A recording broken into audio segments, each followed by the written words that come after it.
Hello students, next हम discuss करेंगे example number 8। क्या कह रहा है देखो, in a class of 60 student, total class के ना 60 स्टूडेंट्स है, 30 opted for NCC.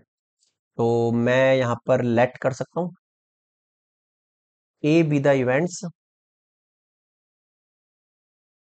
Students opted for NCC, B B the events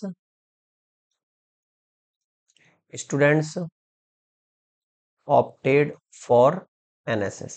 ना, अब देखो, अगर मुझे प्रोबेबिलिटी ऑफ ए निकालनी हो तो 30 है एनसीसी के लिए, अपॉन में कितना आ जाएगा 60, क्योंकि टोटल स्टूडेंट्स है।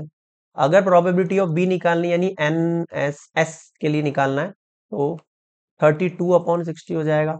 फिर इसने ये बोला है 24 opted for both NCC and NSS, यानी ए इंटरसेक्शन बी, है ना, एंड लग गया दोनों में, तो 24 अपॉन 60। बताओ यहां तक समझ में आया क्या? First case, the student opted for NCC और एनएसएस निकालना है आपको। ए यूनियन बी, क्या कह रहा हूं मैं, ए यूनियन बी निकालना है, एनसीसी और एनएसएस दोनों में कंडीशन। तो इसका क्या फॉर्मूला है, P A plus P B minus P A intersection B, simple. 30 upon 60, 32 upon 60 minus 24 upon 60, how much, 30 60 62 minus 24 upon में 60, 62 24 सब्सट्रैक्ट किया 8523, 38 अपॉन 60। ठीक है, 2 से कट करेंगे तो 30 टाइम और ये 19 टाइम, तो ये आ गया आपके पास 19 अपॉन 30।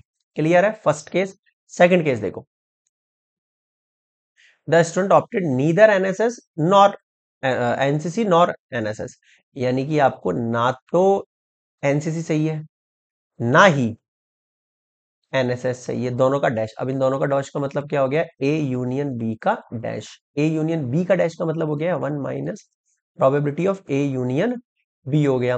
1 माइनस यूनियन का आंसर अभी पीछे कितना आया था आपके पास, 19 अपॉन 30 लिख दो। 1 में से 19 अपॉन 30 जाएगा 20, 11 अपॉन 30 बच जाएगा। क्लियर है यहाँ पर? थर्ड केस पीछे बता देता हूँ, नोट करते चलना पॉज करके, है ना, या फिर एक साथ नोट कर लेना। The student has opted for NSS, NSS तो करना है उसको, है ना।